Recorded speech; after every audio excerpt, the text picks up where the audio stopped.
Hello everyone, and thanks for joining us. It's me, TJ, and we have an action-packed episode of the OverMark Podcast for you guys today. But before we jump into the action, I need to introduce you fine ladies and gentlemen to my co-pilot on this ride. He's the warrior who conquered Azeroth, but can't conquer the idea of AEW breaking 1 million viewers, the middle-aged diehard who proves wrestling isn't just for kids, and the guy with more gaming hours logged than your kid has been alive. Give it up for Dave. What's up, Dave? Hey, TJ. Thanks for the wonderful intro there. It's good to see you, man. Happy Thursday to you. Mm-hmm.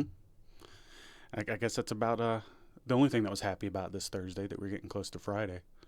So, right?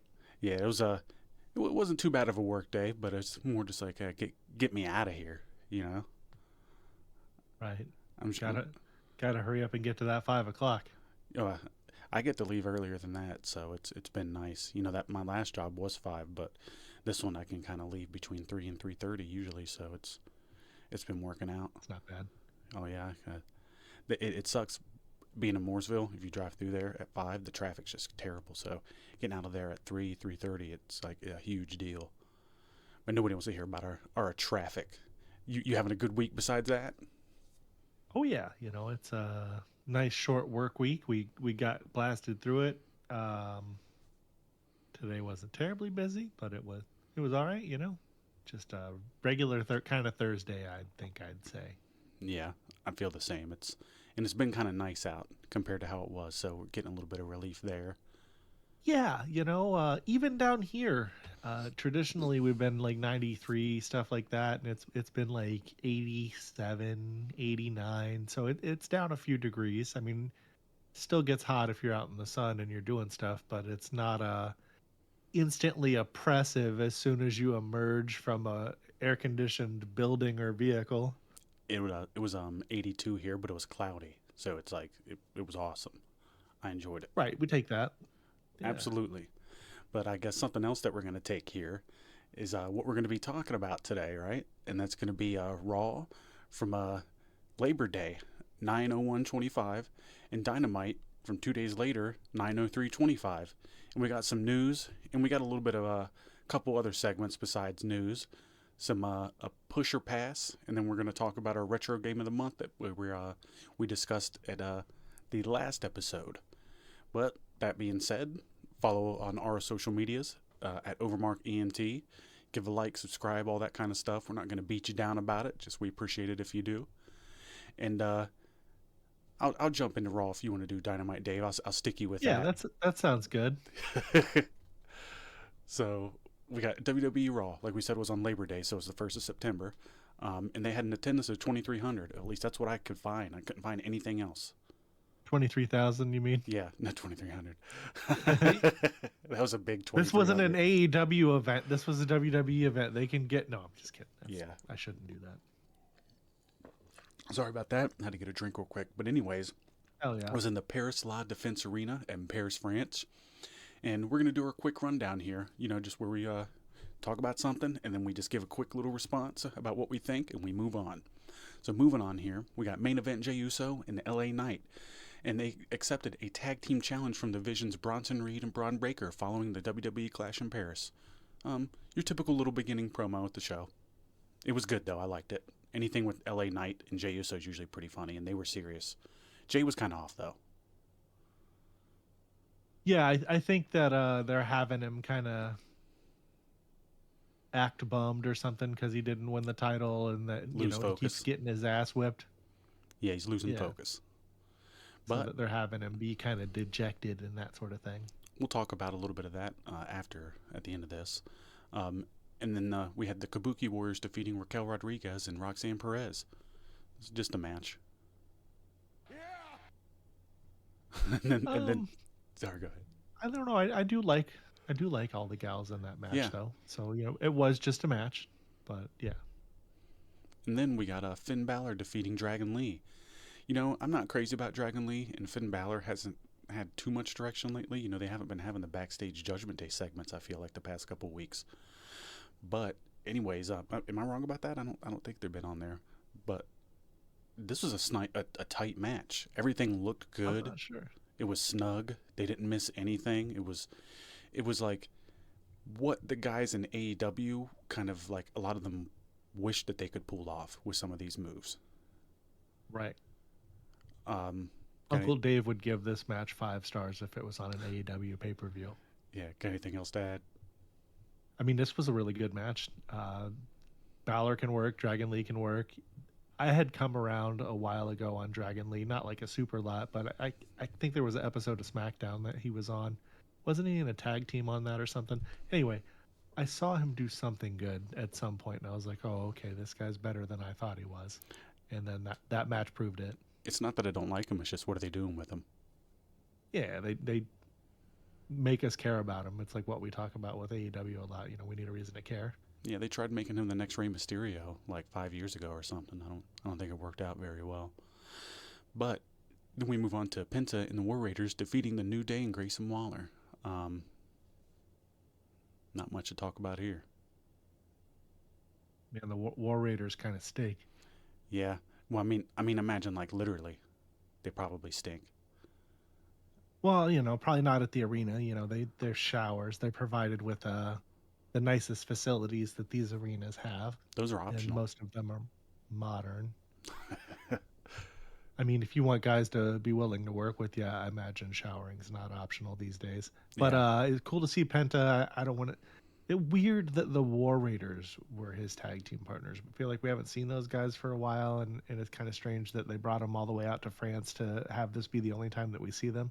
I have to assume that they were working a lot of the house shows and stuff like that too. I think they just don't have plans for Penta, but don't want you to forget about him. So they're showing him.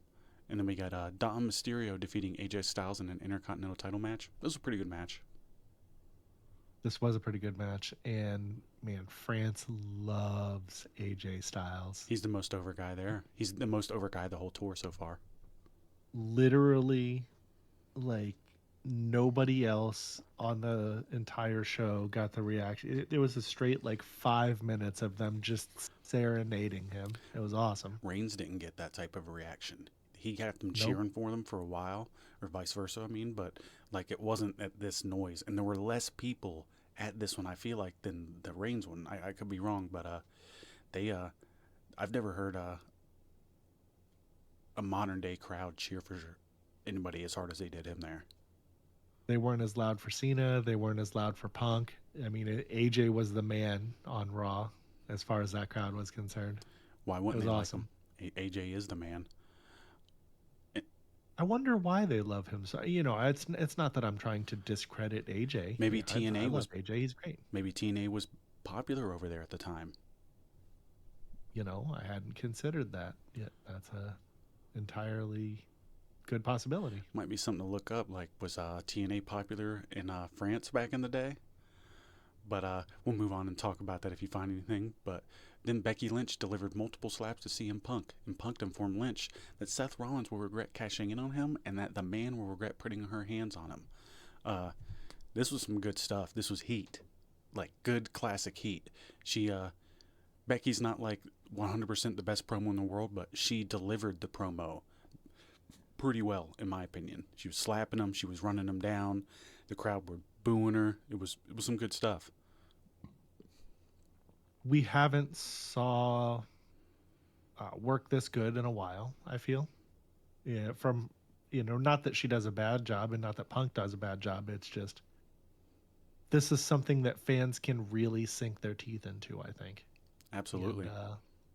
There's a lot of reasons to care about everything that's going on, and there's a lot of history, and there's a lot of potential things that we'll get to later that this set most assuredly sets up and is pretty exciting stuff and will probably be a big boon. This feud is can last a long time. Yeah, well, I think it's going to culminate at WrestleMania, so I think it's going to last a while, and everybody involved is very talented, so I don't see why this wouldn't be some good stuff.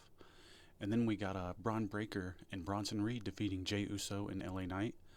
I don't know, I like everybody involved, but like I wasn't blown away by any of this, and it was a good match, but it was just like a by the books stuff that you see these guys do in the main event every week, just like these guys usually are opening the show every week, which they were involved with this week, I believe too, right? Yeah, when they all came out at the beginning. Yeah, that's what set this up. So it's, I don't know. I don't hate it, but it's starting to get old, and they need to find a different way to present these guys or show them on the show. Well, they're just shove them in a tag team every week. That's not unlike Tony Khan. Like, oh, we got guys to feature, tag team, bunch of them.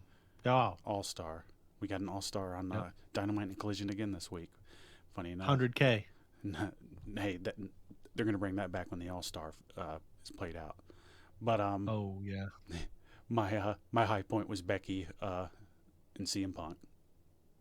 Yeah, I mean mine was the same. How could it be anything else? Yeah. Not that the rest of the stuff was bad. It's just this was next level of stuff and kind of dragged the quality of the entire episode up a rung. Yeah, it did. And then my low point was Penta and the War Raiders versus the New Day and Grayson Waller. And this is another same as TJ. With all of the other matches on the show that we talked about, how could this not have been the low point of the matches? It's just so there's always one. It doesn't mean that it was terrible. It just not that great compared Absolutely. to the other stuff on the show.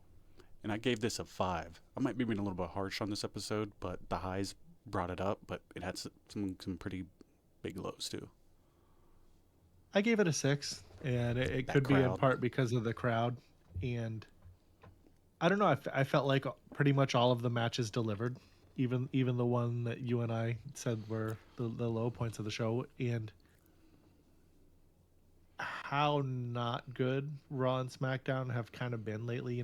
We've been rating stuff pretty hard lately, and this isn't like a reaction to that. This is maybe in part just because the other shows lately haven't been as good. This one seems better. I don't know. It gets a 6 either way. That was a long-winded way of me just saying 6. I don't know. I think that's fair either way. But speaking of fair, I think it's only fair that you move us here into AEW Dynamite. Oh boy. Well, we have AEW Dynamite from September 3rd, 2025. They had a sellout attendance, God, I'd hope so, of 916. They wish that they had 1,916. That'd be twice as many people as they had. But they were at the 2300, the old ECW arena in Philly. And before the matches started, it's not on the notes here, but there was a crazy brawl. I can't even remember who all was in it. I really should have probably made notes about it. But Kenny, help me out here, TJ. Who all was in that shit? I kind of tuned into it when it was already in progress. I don't know. It was like Darby, and then that Gabe Kidd guy, and then the Death Riders, and then the Ops, and then Hook was going to run out, but he didn't. I think he kept going. It was a lot of people. And it was kind of a whole lot of just nonsense. I don't know. I'm kind of tired of them starting the show with just goofy stuff. We're going to talk about that. I have that listed as my low point for spoilers, so we'll talk about that in detail when we get to it. Yeah. So yeah, we'll cover that more later. Into the quick match results here. We had the AEW TBS Championship match. Mercedes Moné defeating Alex Windsor. Man, this match was not for me. Alex Windsor is she might be have a little bit of talent going on there. I don't know, maybe so. So like, I didn't hate this match. I actually thought it was like technically like a decent match. It's just like there's no heat. The heel doesn't cheat to win. And then after the match, you have this Windsor person that I'm sure you're paying a lot of money to. That's your like new chick that seems like she's got better in-ring skills than people, has some charisma, and can carry herself somewhat like a star. And her stuff is like she could have wedgie it 24/7. But anyways, like you have Moné flick her off after the match, and then she goes behind Moné and attacks her, but then Moné reverses it and then gets her back in the submission. Like, that seems like an awful strange thing to do. Like, so she lost and she's dumb. Like, Yeah. that makes no sense. Go ahead. I don't know if people come out of working with Mercedes better than they did going into working with her outside of Tony Storm, just because, she was never going to be able to derail Tony Storm's One person. train, Stephanie Vaquer. And that's because she got on out of there. Yeah, that's true. Go ahead, though. We keep moving on. I had forgot they had that match. Yeah. We did watch it, though. Yeah, they did. And then it was her only match there. I think it was for part of Forbidden Door that year. And they, WWE saw that and they were like, yo, we got to get her. She's good. Well, apparently Conan said that she came to him asking, and he was like, no, do not sign with AEW. So that played a big part. Good job, Conan. I bet you she called Ray, too. Yeah, Wolfpack for life. Yep. Well, anyway, the next match, we had a personal favorite of mine and TJ's, old Mark Briscoe, defeating Lance Archer, which, pretty cool to see old Mark out there. Anytime they can get him out there, that's good. It's better for the show. There's a lot of low points in the show, so any cool guys that you can get out there is a positive. I don't know why I can't get that out, White. They had him move on from MJF, I guess, and now he's going to be trying to get the TBS Championship. Mark's one of the most talented guys they have on the show, and he's one of the only people that don't have a super corny gimmick that's different than everybody else. He wrestles different than everybody else. So overall, I can't hate on this. Right. And Lance Archer he's not the greatest, but he pretty solid big man, yeah. I would say, better than average. I like Lance. Yeah. He's honestly better in AEW kind of than WWE.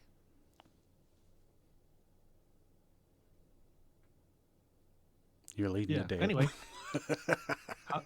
Yep. We had the AEW World Tag Team Championship match, Brodido, consisting of everybody's favorite Burger King, Brody King, and Bandito, defeating the Death Riders, consisting of Claudio Castagnoli and Wheeler Yuta. Yeah. I don't know. This match isn't for me. I'm sure it's for some people, but I don't know. Not many, judging by what TJ and I were talking about earlier. I don't know. I don't even know how to put this. It's just some guys having a match with no heat, no direction, and I'm not even trying to crap on Brodido. They're definitely not talented. They're good, but it's just people that I'm not a fan of, and it's just Bandito. How long can you be on a show without ever giving a promo or having any, this is a TV show. You want a little bit of character development, and it'd be cool, at least for Burger King, to maybe get some character development, but I guess that's never going to happen. And then you got Wheeler Yuta out there, and then Claudio, who seems like he has about as much opportunity to talk as Bandito does. But, no, I don't know. It's, I guess this wasn't technically a bad match, but it just, why would it hold my attention? You know that they're not going to lose the belt, so it's nothing going on there. Well, I mean, when you're not a fan of any of the people in the ring,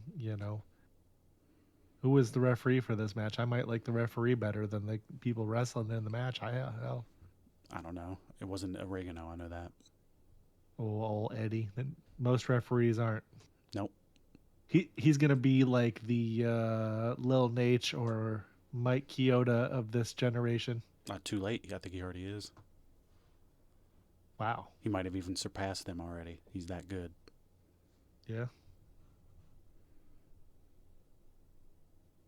We'll move on to the next one. Keep going. Yep. Sorry, I got distracted. I was looking at something. We had the All-Star 8-man tag match consisting of Kyle Fletcher, Josh Alexander, and the Young Bucks defeating Hangman Adam Page, Kenny Omega, and JetSpeed. Man, the JetSpeed just keeps finding their way into things. I don't know. Not the only person. There's two people I like in this match: Kyle Fletcher and Kenny Omega. I could kind of do without everybody else. Yeah, this match. It's funny because the brawl that we talked about that we're about to get into detail here, they're essentially saying with these all-star matches that everybody that they put in, they all have their own stories intertwined, so everybody has a reason to be there. It's like, nah, that's lazy, man. Could you imagine if Stone Cold and The Rock, every match that they had to enhance their story was just in an 8-man match?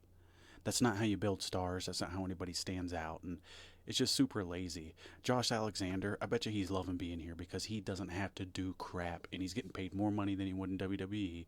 Kyle Fletcher's great. He should be one of the guys that they're trying to build this company around. He's taking this seriously. I like him a lot. But it's just like Kenny Omega. They keep writing him off every time he shows up. He's around for 2 weeks. He has a part-time schedule.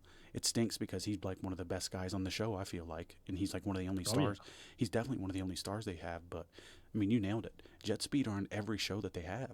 I'm tired of seeing these guys. Can we at least only have them on one show a week? But yeah, well, just not a whole lot to like here, man, and it just kind of stinks. And at one point, it was Hangman and Omega in the ring together, and then the Young Bucks on the other end. And it's like, man, how many times are you guys going to tease this crap? It's not for me. I want nothing to do with it. I know Dave doesn't like it either. And it's just kind of a joke because it's, I don't know. Those ratings, Dave. Let's talk about those real quick and then we'll move on. But it's like 472. Obviously, the people aren't enjoying it either, I mean, it's how far down that they are is crazy. I mean, we were saying a while ago that they were kind of on the downtrend when people were saying that they were on the upward trend, and it's way down. Like, I've never seen anything like this. Like they lost like 20% of their viewership compared to the last time. That's huge. Remember when 700 was? It was like 800, then 700, then 6. Then like they skipped 5. And now they're like down in 4. Yeah, 472 is crazy. I don't want to, I know we hate on these guys a lot, and I'm not saying that they're not talented, but it's just obvious that Hangman Adam Page is not someone that you can feature your company around. I mean, it's just a fact, and he is talented and he can wrestle well, but you need more than that. And Swerve and Ospreay gone, man, you can tell. It's crazy because it's literally just a steady decline from the start of the show. They lost almost 100K viewers from the start to the finish. But look at the demo, though. Their demo actually goes up in peaks at the 9 o'clock, but then it goes back down and then starts going up a little bit towards the end, which that's who they really care about. So I guess to some extent that happened, but like, was college football on? That tells you that a good chunk of AEW's diehard fan base would rather watch college football or whatever else was on than AEW. What else was on? I'm not sure. I think it's been college football, but I don't know what I don't know what the excuse for this one is. But college football was around last time this year, and if you think college is bad, wait till NFL and NBA are just smashing, and then NHL, it's. I don't know. I mean, it's not outside the realm of possibility that we start seeing in the 300s soon, maybe even the high 200s.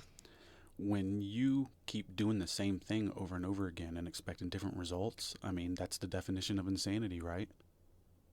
Yep. I want this to change. AEW, it's good for the wrestling community, but if it wants to stick around, they have to change. Well, We hope for the best and probably expect to keep getting what we're getting. Long-winded rant. Sorry about that. Yeah, no, that's good. That's what we're here for. Yeah. Long-winded rants and off-topic tangents and things of that nature. Yeah. But speaking of topics, we're gonna move on to high point, low point. My high point was Mark Briscoe versus Lance Archer. How could it be anything else? The entire rest of the show was a stinky dumpster fire. Same. We highlighted that earlier. This is pretty much one of the only good things on the show. There's no MJF. Me no likey. Yeah, I had to go back through because when I was filling in my high point, low point, I was like, racking my brain. I was like, was MJF on this? Otherwise it's going to be Briscoe. And then I kind of skimmed through it on like a fast forward deal again, and I was like, I know MJF. So weird. Yeah. Maybe he had just time off. He's good for him. Filming a movie. Oh.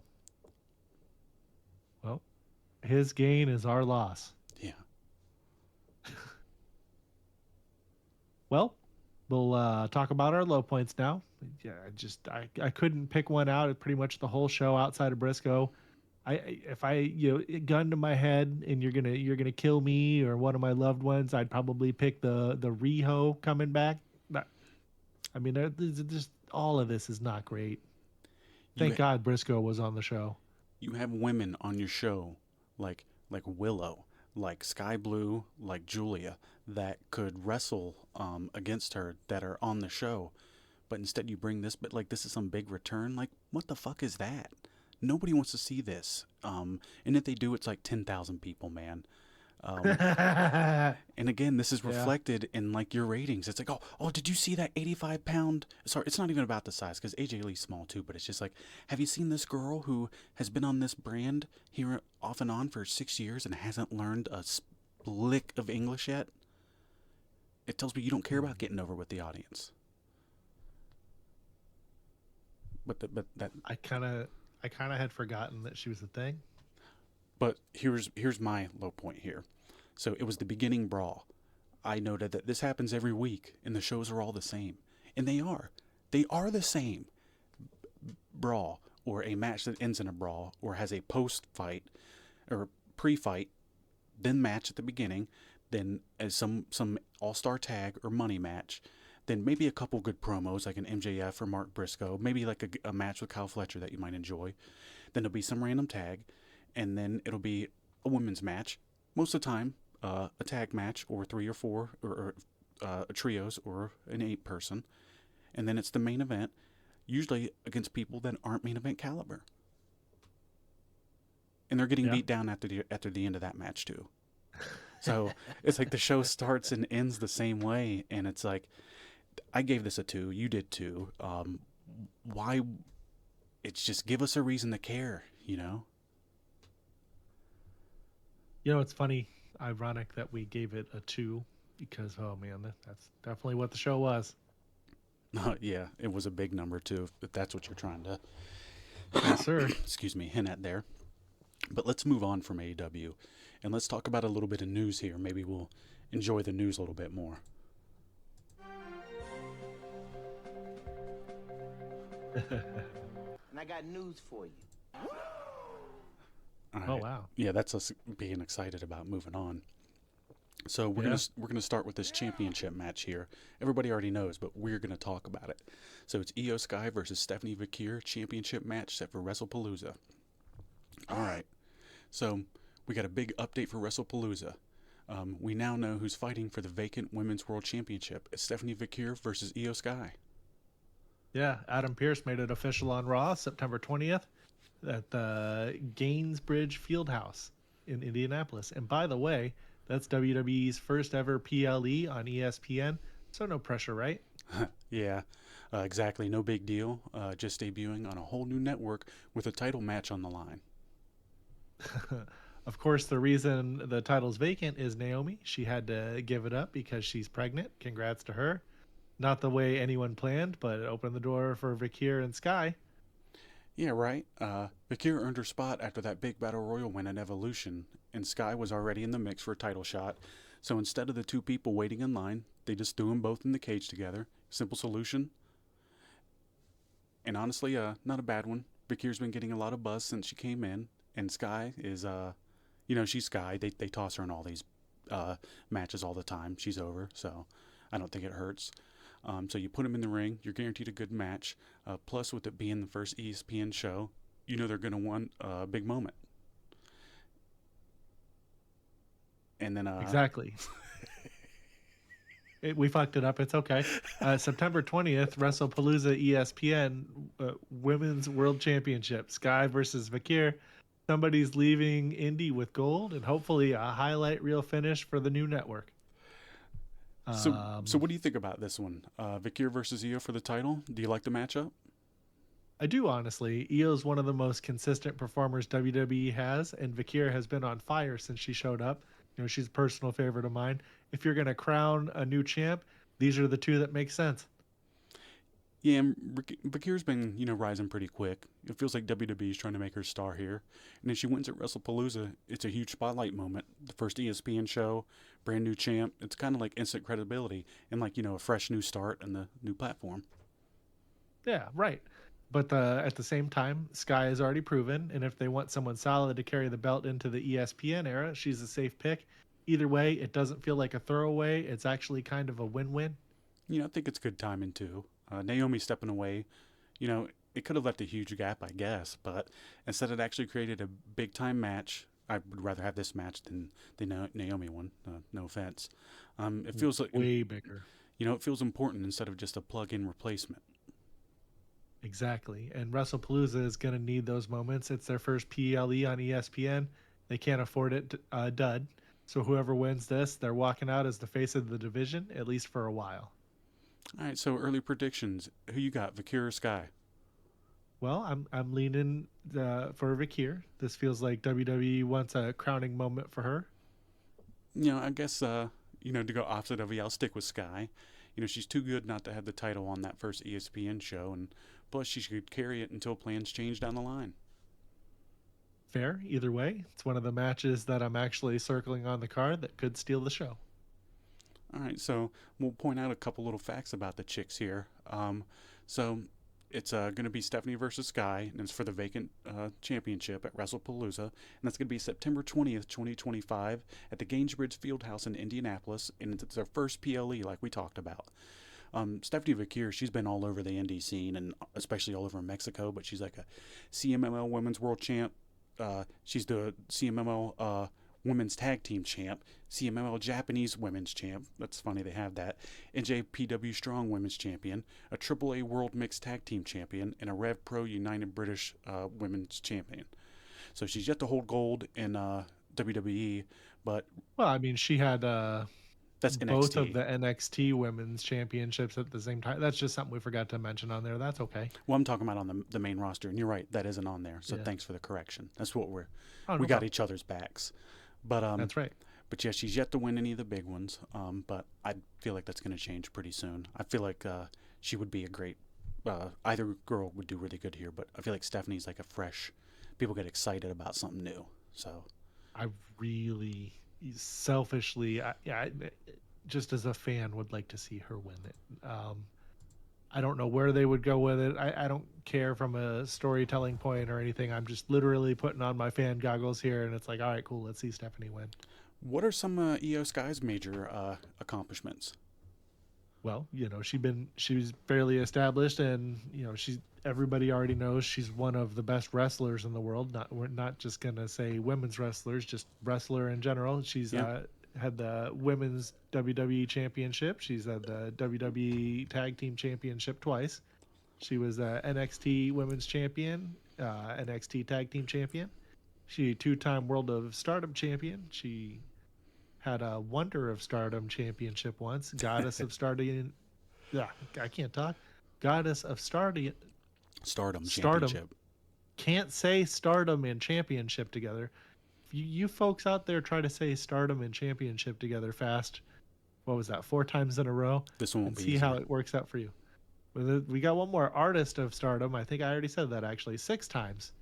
So she's a bunch of champions. She the Stardom World Association World Championships. How many championships does Stardom have? She got all of them, I think. Oh, yep. Next thing here. first woman in Stardom history to hold the Grand Slam of their top singles and tag team titles before joining WWE. She had all the belts. Yeah, I mean they saw the potential in her over there, and just like they have over in WWE, she's got it down pretty good. And then just I guess for context, we'll throw this in real quick. But Naomi, who's the one that got hurt, she's a two-time WWE SmackDown's Women's Champion and a WWE Women's Tag Team Champion. The SmackDown one's, by the way, just a WWE Women's Championship now. And then she vacated because she got pregnant this year, which just happened. So yeah, like we said, I'm looking forward to the match a lot. It should be pretty good. We haven't seen them go one-on-one in WWE ring yet, right? I don't think we have. I think that they had a match on Raw that ended with some kind of interference. Actually, I think you're right when she first popped up. So either way though, this should be good. I'm looking forward to it. And you got anything to add or?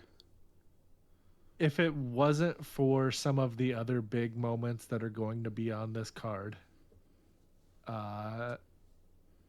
there would be a real I mean, there is still a chance, but there would be a real chance for this to be the best match on the card for the night. This is a big card, but it's loaded. I mean, it's going to be huge and good. You want to obviously deliver for it being your first ESPN PLE, but some of these PLEs lately have been kind of and I think just everybody as fans, we're due for a good one. Yeah, I'm hoping that this is especially since it's the first ESPN one, it should be big. They're going to try to make all right. Let's bring people here. Let's they're paying more for these pay-per-views or PLEs. Let's make the quality match that. But speaking of some quality, we're going to move on to the next news report, and that's the WWE goes quiet on the WWE draft.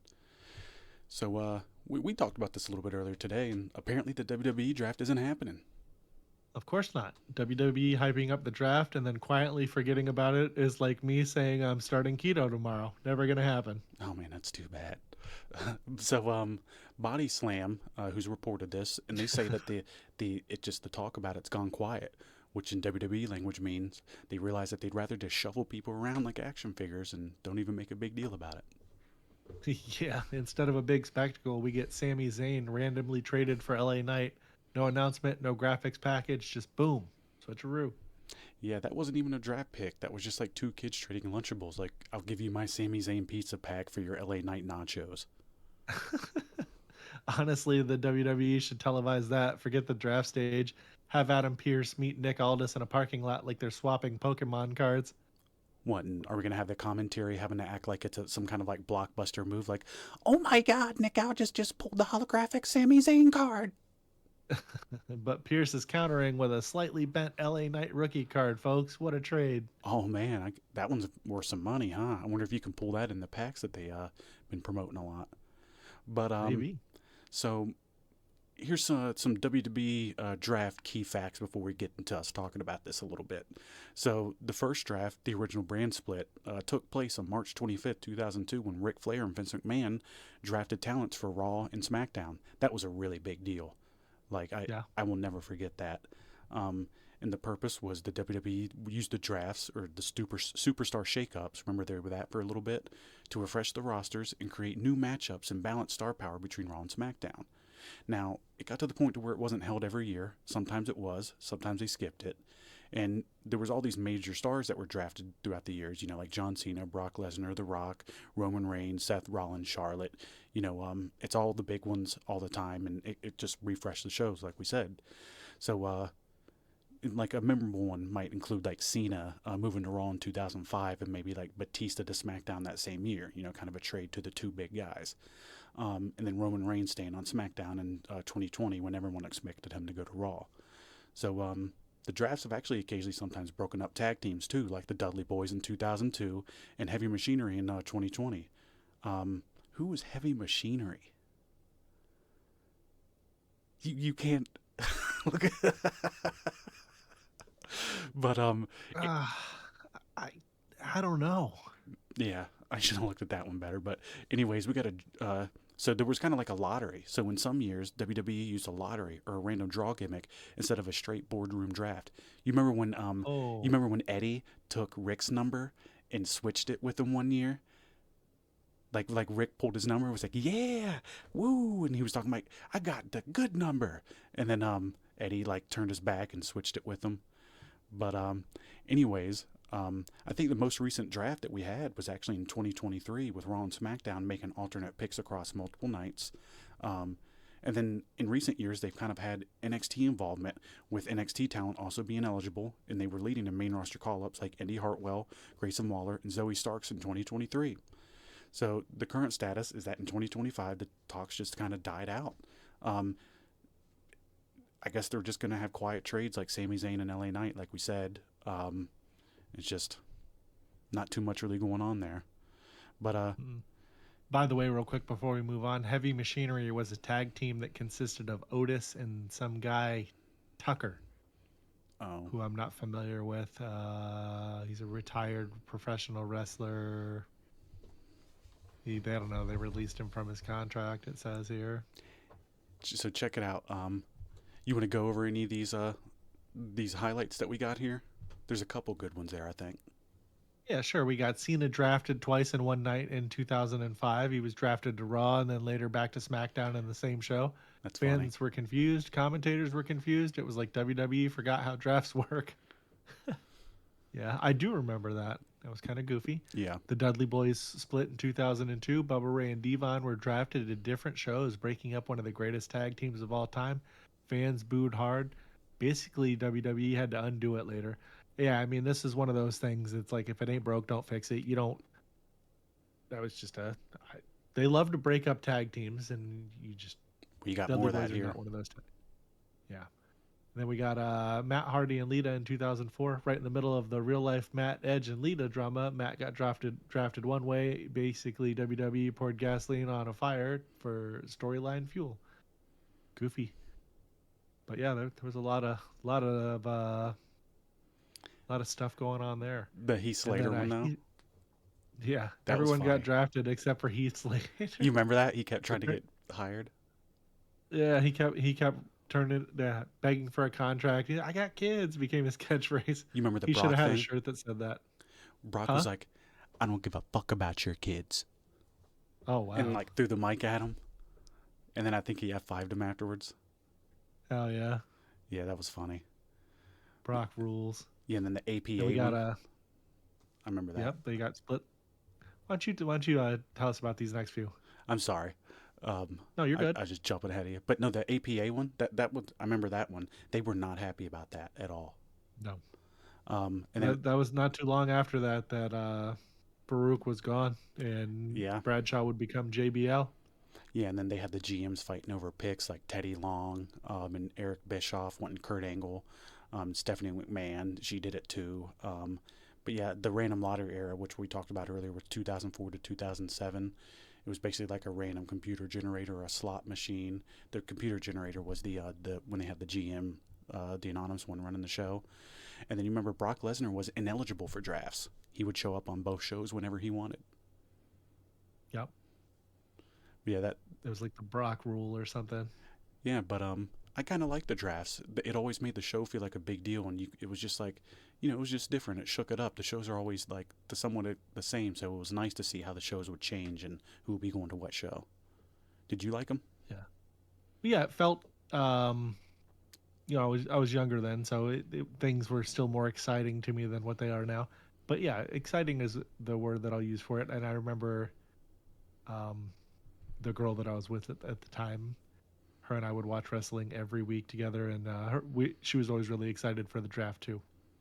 Yeah, it was cool. It was somewhat like a real sports feel a little bit, as close as it got in WWE. I feel like it kept things somewhat like, the annual thing or kind of annual. But I think we hit on that one enough on all the right spots, and we can move on to this next news report, which would be WWE booking a flight to China. Maybe. They're not sure 100%, but rumor has it that WWE is looking to take a premium live event back to China. That's bold. They haven't been there in years. Last time might have been before I learned how to use TikTok. Do you still know how to? Do you even know how to use TikTok now? I mean, I know how to open it.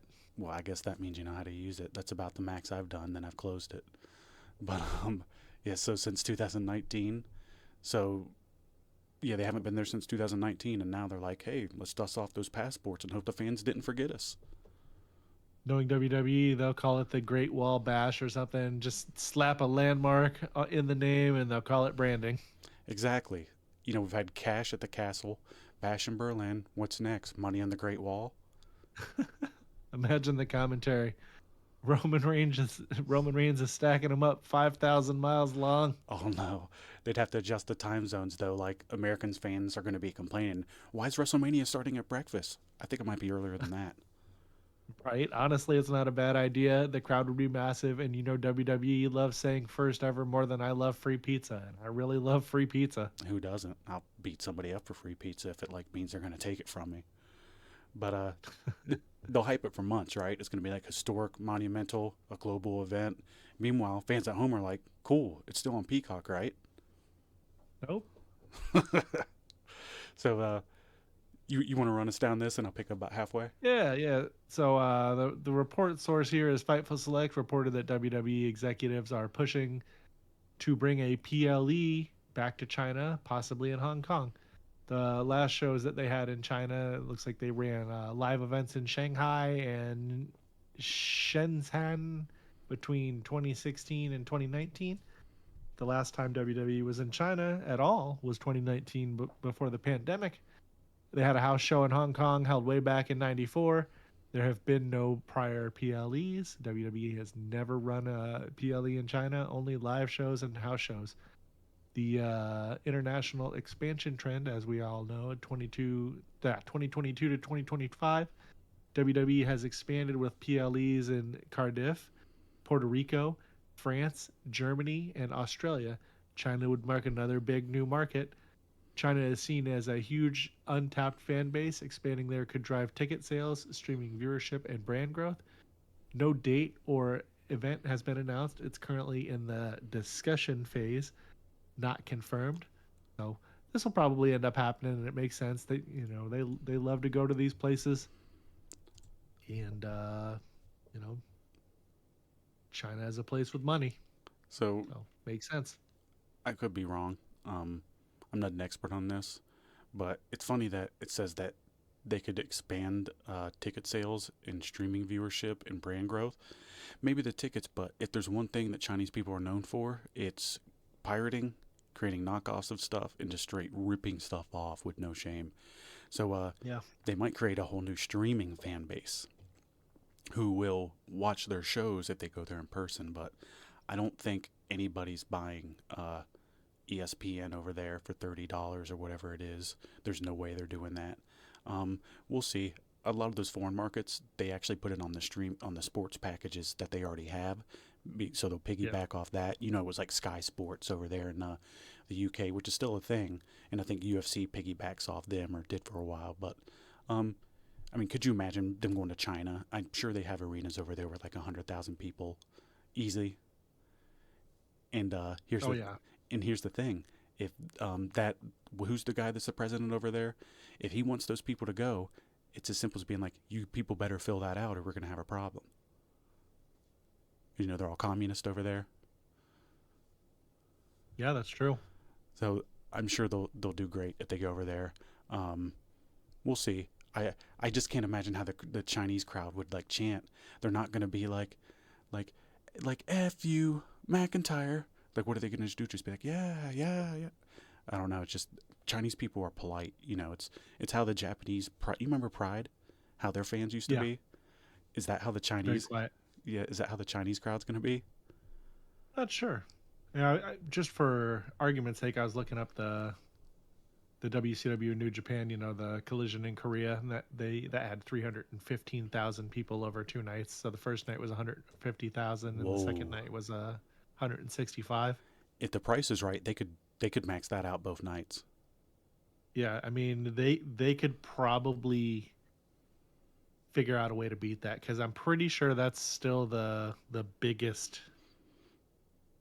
attended wrestling event of all time. I don't think anybody has beat that record yet. It doesn't sound like it. That's a lot. But we'll keep you updated on this. We just thought that'd be something neat to throw in there.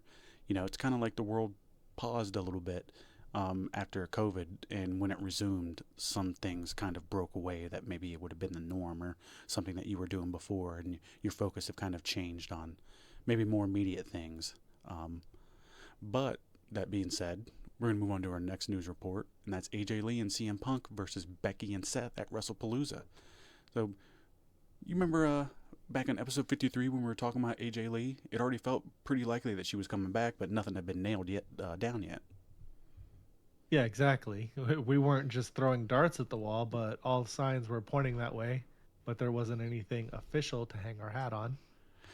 Well, now we've got something a little bit stronger. WWE Shop basically spilled the beans themselves. A fan asked about AJ Lee merch, and they answered saying new gear will be ready in time for Wrestlepalooza. Then they deleted it right after, which, honestly, just made it look even more real. That's the WWE way. Confirm it by accident, then scramble to cover it up. So September 20th at Wrestlepalooza is the spot. Yep, and not just for a cameo. Reports say that this is more than just a one-night thing. The current plan looks like a mixed tag with AJ Lee and Punk teaming up against Becky and Seth Rollins. That's huge. First big ESPN, PLE, Punk and AJ together, Rollins and Becky on the other side. That's a main event attraction, no question. Way bigger than the likely rumor stage we were at when we first talked about it. Exactly. Back when it was all signals, now it's practically flashing neon lights. And if AJ sticks around after Wrestlepalooza, that could completely shake up the women's division. Yeah, and the fan base never stopped chanting her name, so bringing her back in a way that's not just a quick cameo, that's about as big of a payoff as you could give. Yeah, I think so. Fans have been clamoring for her for a little bit. Oh, yeah. We'll go over some of her accomplishments here. And she's a 3-time WWE Divas Champion. So that shows you how long she's been gone. The Divas Championship, not women's. Yep. She actually had the record-setting reign for that championship at 295 days. It was the longest at the time. I think it still was at the end. And then she was a Slammy Award winner for whatever that means. She had the 2012 Kiss of the Year with John Cena. I remember that crap. And then Diva of the Year in 2012 and 2014. And she ranked number 2 in PWI Female Top 50 in 2014 for whatever that might mean. I'm not sure that means anything either. So some of her... Well, there might more be some career highlights, more stuff to talk about. Yeah. You want to go over that? Then I'll go over the context. Sure. The main roster debut in 2011, she broke in as part of NXT Season 3 and then joined the main roster as a spunky underdog babyface. I remember she came out and she beat Paige for the title. Didn't she? It was the other way around. Oh, yeah, Paige beat somebody else for the title. Oh, yeah, she beat AJ for the title. That's right. In like 5 seconds. Yep. That's right. That was about the end there. But anyway, the crazy AJ persona, she got massively over in 2012 with her unstable, unpredictable character managed by Daniel Bryan Kane and CM Punk in some key storylines. She was the GM of Raw in 2012, a brief but high-profile run as the youngest Raw GM in history. Yep. She worked storylines with Caitlyn, Paige, Nikki and Brie Bella, and Stephanie McMahon. She had WrestleMania moments at WrestleMania 29, teaming with Ziggler versus Big E and Team Hell No. And WrestleMania 30, she retained the Divas Championship in the Vicky Guerrero Divas Invitational. And at 31, she teamed with Paige versus the Bella Twins in her last WWE match. Yep, I remember all that. Yeah. So we got some context here for her return. Like we said, she retired in 2015 after WrestleMania 31, but she left on good terms, and she was outspoken about WWE's treatment about women at the time, which I think that was legit and opened up a lot of people's eyes. She's married to She didn't say anything untrue. Mickie James also kind of jumped on that because they sent her stuff that was in like... In a trash bag. Yeah, in a trash bag. Apparently she wasn't the first person that they've done that to either. So she's married to CM Punk, who returned to WWE in 2023, and that's helped obviously fuel rumors of her comeback, especially after the thing that happened Monday. So reports now suggest that it's not a one-off. I've read that they're hoping it's not a one-off. And there's a possible ongoing role beyond Wrestlepalooza, and her potential first match, like we said, is with Punk with her and Punk versus Becky and Seth. It'll be at Wrestlepalooza September 20th, 2025. So that's just another big match that they have that they're tossing on this card. And I'm really looking forward to this. This should be a really good match. It should be filled with a lot of heat. And you know there's going to be that big spot where Becky's going to get her Cummins to her. Oh, yeah. It should be good. But I think it's going to be really good. Probably, it's probably end up being the match of the night. I agree. I'm looking forward to it. I know you are too. And we can go ahead and move on here. And we got a pusher pass with Chris Jericho. So we haven't done one of these in a bit because we've been loaded with news, but now we got the chance to visit this segment again. And it's time for the latest edition of Pusher Pass. And this week, it's a big one. We got Chris Jericho. The guy's been everywhere. ECW, WCW, New Japan, WWE, and of course, AEW, where he was the very first world champion. Yeah, and Jericho's career is one of the most unique ever. He's constantly reinvented himself. He's been at the top in multiple eras, and now he's even still a major player in AEW. Sorry, that came out weird. Oh, you're good. But here's the twist. His AEW contract might be winding down. It definitely is. There's not a maybe. Here's the maybe. And the talk is he could be heading back to WWE. So the question's simple. Push or pass? Well, before we talk about whether we're going to push or pass, in our opinion, we're going to go down the facts. You want to run us down that, Dave? Yeah, so he debuted in the WWE in '99 with his famous Y2J countdown, interrupting The Rock. Amazing. And The Rock famously told Y2J that he had a KY jelly plan and was going to use that to lube his boot and put it somewhere that Y2J wasn't going to like. You should definitely watch that. It's pretty good. It's great. They let him, before I jump into the rest of this stuff, they had so much faith in Jericho, they let him debut against The Rock in a promo. Yeah, it was amazing, and he nailed it. And they started trusting him more over time. It was some good stuff. Yeah, it was like a sink or swim moment for him, and he flourished. But anyway, his first ever undisputed WWE championship, and he used to love to tell people this stat in his promos. He beat The Rock and Steve Austin in the same night in 2001. That was one of my favorite. Anytime that he was a heel, I beat The Rock and Steve Austin in the same night. He'd just be telling people that shit. Yeah, it was great. 6-time world champion in WWE, multiple intercontinental and tag reigns, first AEW world champion in 2019, pivotal in establishing AEW's credibility. I can't really talk for some reason. AEW factions, the Inner Circle and the Jericho Appreciation Society. And we have the Learning Tree more recently, which was probably the weakest of the three. I don't know whose idea, if that was his or Tony's. But it was his. Oh, no. Major AEW feuds. He had John Moxley, Eddie Kingston, MJF, Orange Cassidy. It's kind of a shame with some of the other big names that have been through AEW that, those names are not on that list. Yeah. Whatever. He still tours with Fozzy while wrestling. Contract reportedly is near the end, and the speculation about a WWE return and Hall of Fame induction, has been intensifying as of late. Absolutely. There's a little bit of the update on it, but so, mine's kind of like a two-angled thing here, and I think you'll kind of agree with this. If it's to go back to AEW, if he's not going to be commentary, if he's not going to be a backstage role, he should not be going back to that company. He doesn't need to be featured on AEW television anymore. The people that are on, nobody that works with him has gotten over. No one. It leaves a stink on everybody. It's the Jericho Vortex. It's everybody knows about it. There's a lot. Like working with the Fiend. There's a lot that he could do in the back, or on. I think he does a great job on commentary. He's better than most of the guys that they have doing it right now. He's excited, he's interested, and he's knowledgeable about what he's talking about. He's Chris Jericho. He loves to talk about himself. He's a great heel. He could do a great promo or great face commentary. But if you were to go to WWE, under some conditions, I would say push the guy because it would do great. Now, you can't do it with Cena, and you might have to wait a little bit, but his retirement tour should be over there. he could work with a lot of guys, and with the way WWE presents it, because it's not up to Jericho or Tony Khan, people would get over from working with him. I feel like a lot of guys could learn from him, and in his maybe last year, 2 years, the retirement tour could be something special. If it's something akin to Ric Flair's retirement match over there, I'm all in. So if that's what we're going for in WWE, push the guy. AEW, backstage role, the same, but if it's on screen, no, or if it's on screen in a wrestling manner, I don't want to see it. Yeah, I mean, if he's going to be wrestling at all, he need this, and I have to assume this is his final in-ring contract coming up.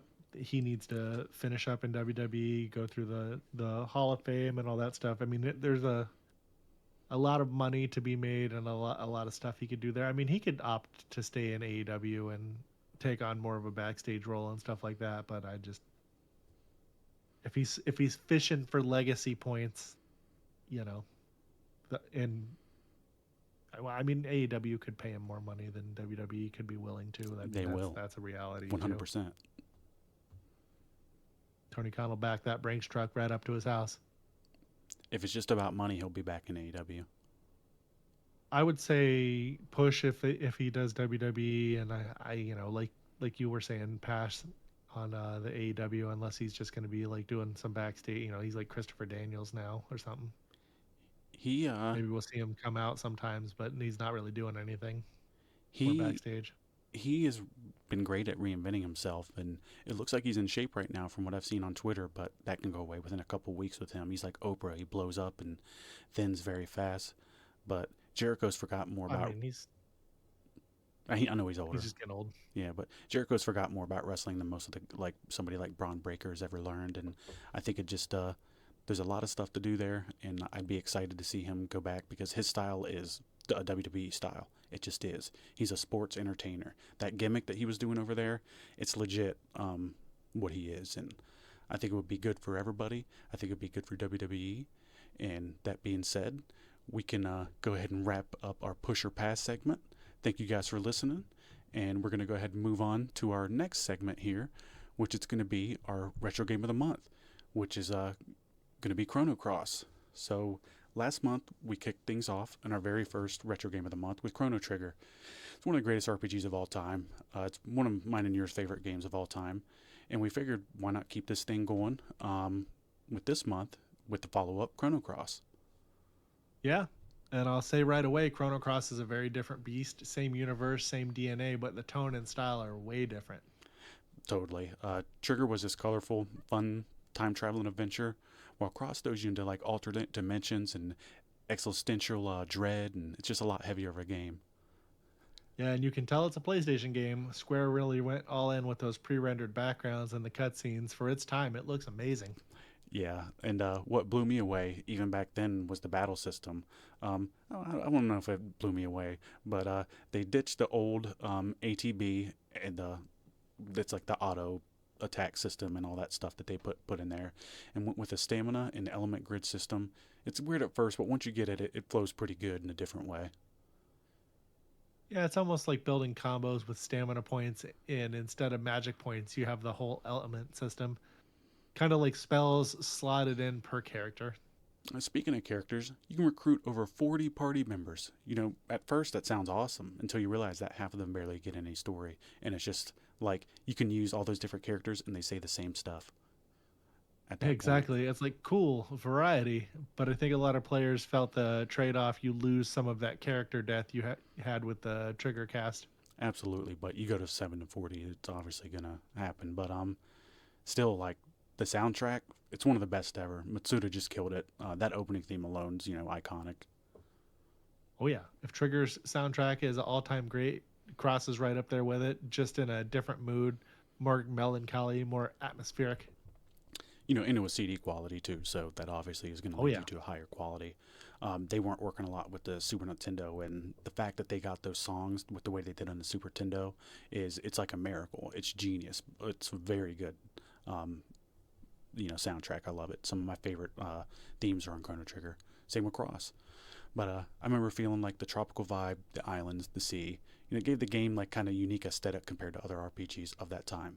Funny enough, not 3 years later. Sorry, Dave. Every RPG had that aesthetic. You remember Final Fantasy X, Sonic Adventure, Mario, Sunshine? Oh yeah, it took over the industry for a while there. And then the story, man, it's complicated. Lots of dimensional hopping, identity twists, and definitely not as straightforward as Trigger.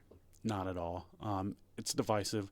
Some people hated that it didn't follow up the Trigger in a way that they wanted. Others appreciated it for, it being bold and different.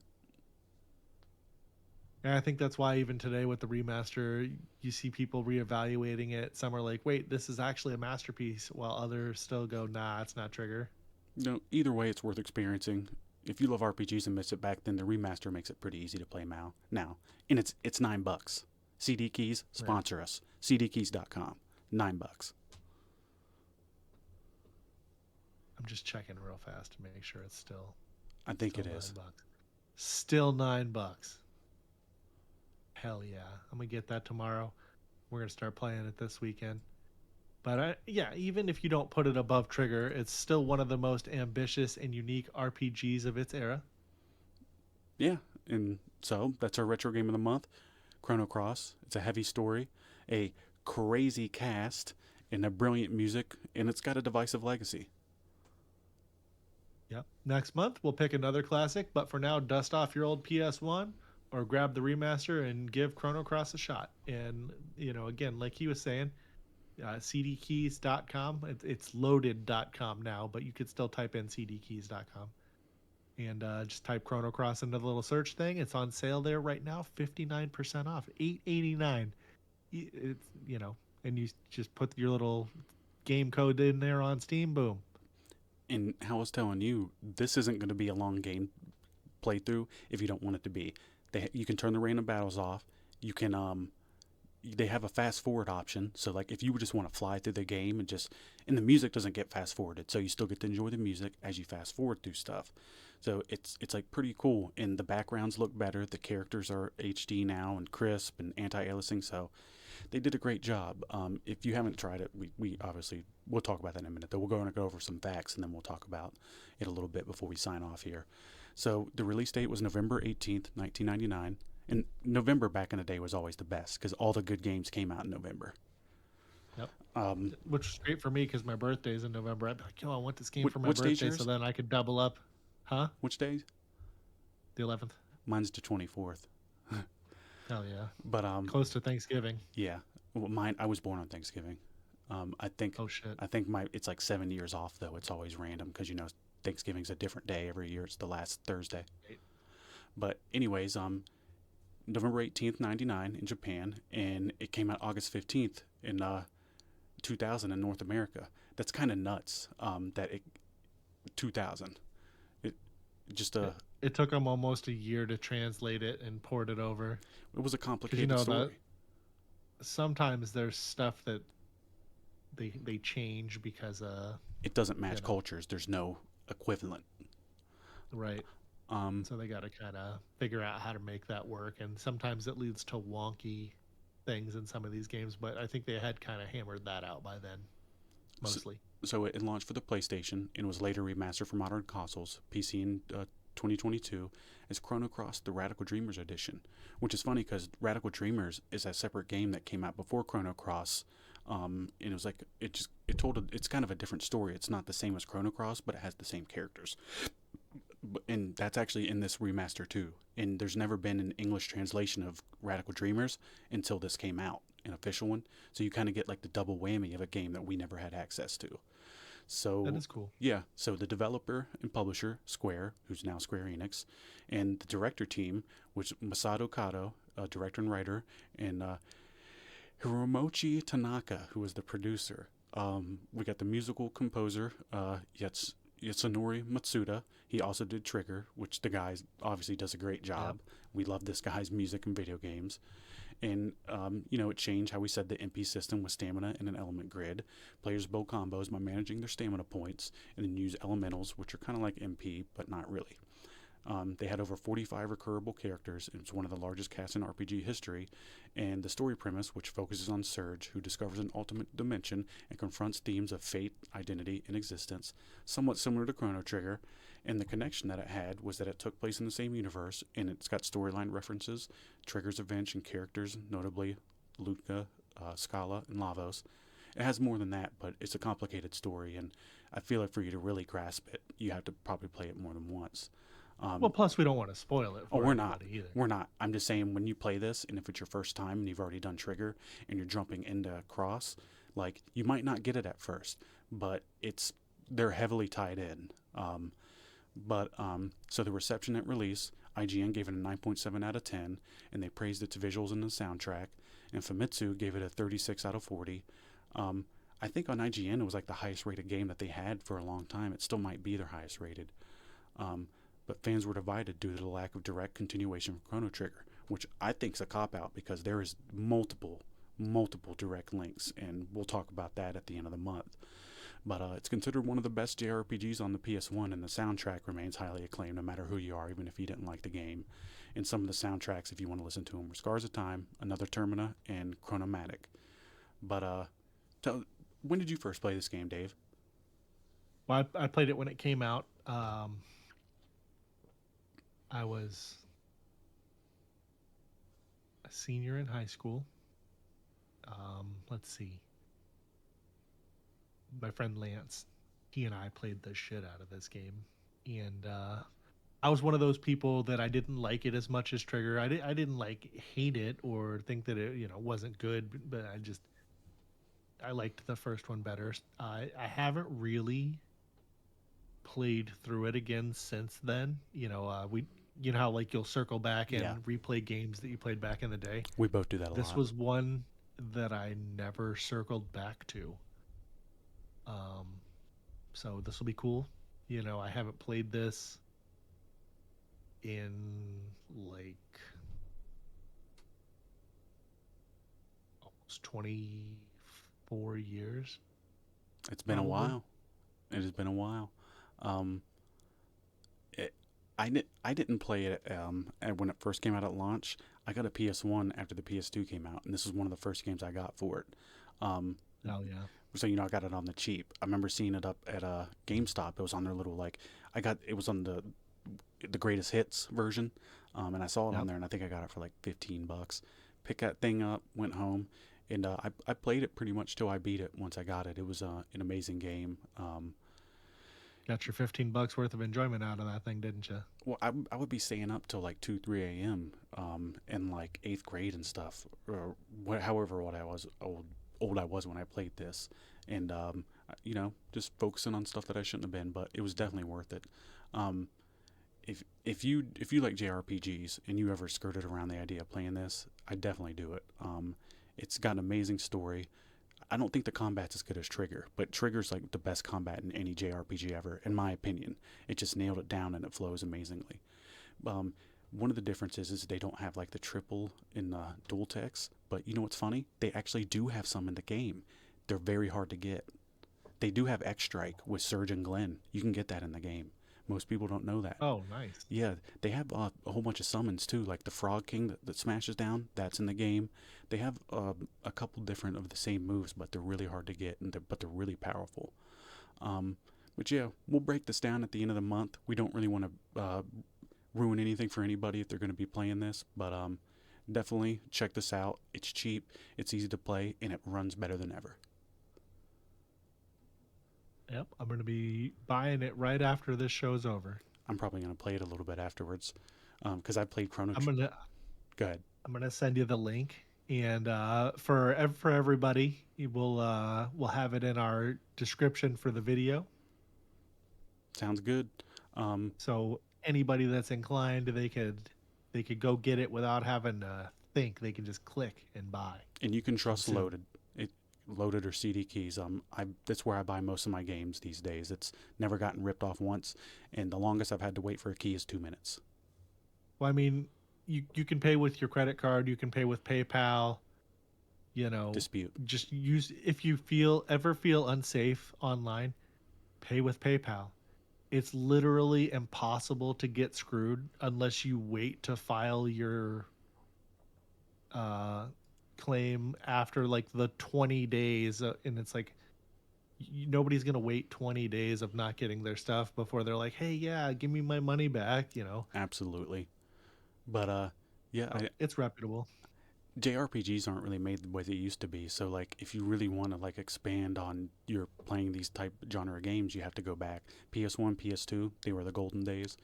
But yeah, we won't beat a dead horse here. Play the game. You won't regret it. We promise you. But I think that being said, you want to take us out of here, Dave? Well, you know, we're going to do that. We're going to get on out of here. And I want to thank TJ for, he did all of the show prep today, you guys. So if you think the episode's good, which I do, you know, let him know in the comments. Show him some love. Thanks, TJ, for all your hard work. Appreciate it. Hell yeah, much love. Next episode, we're going to talk about SmackDown, Collision, King of the Hill. You know, we missed King of the Hill on Sunday. It was the holiday weekend, so we kind of just we glossed over that one. We had a lot of news, and you know, it was just long weekend. Tired. Cut us a break. Who knows what else we're going to talk about? Maybe something, maybe nothing, but you got to tune in to find out. You got to follow us on all of our socials at OverMark ENT. You know, hulk up our deals. And thanks for listening, Overmaniacs. We'll see you guys next time. And everybody have a good rest of the day. Yep, I'll circle that. I won't droll on too much here, but we appreciate you. I'm gonna. I couldn't beat the mute to it. But anyways, we appreciate you. Thanks for listening. Like if you can, sub if you can. If not, that's okay too. But we appreciate you for listening. I appreciate you, Dave. We're co-conspirators in this thing that we got called the OverMark Podcast, and we are shoving it in your guys' faces whether you like it or not. But yeah, and wish us luck on the Powerball so that we can just always make the show and not have to do our regular jobs. I didn't get it before. Cool. Thank you for reminding me there. But that being said, I'm going to go ahead and hit this music here, and we're going to have a little bit of ending theme here, and we're going to see you guys next time.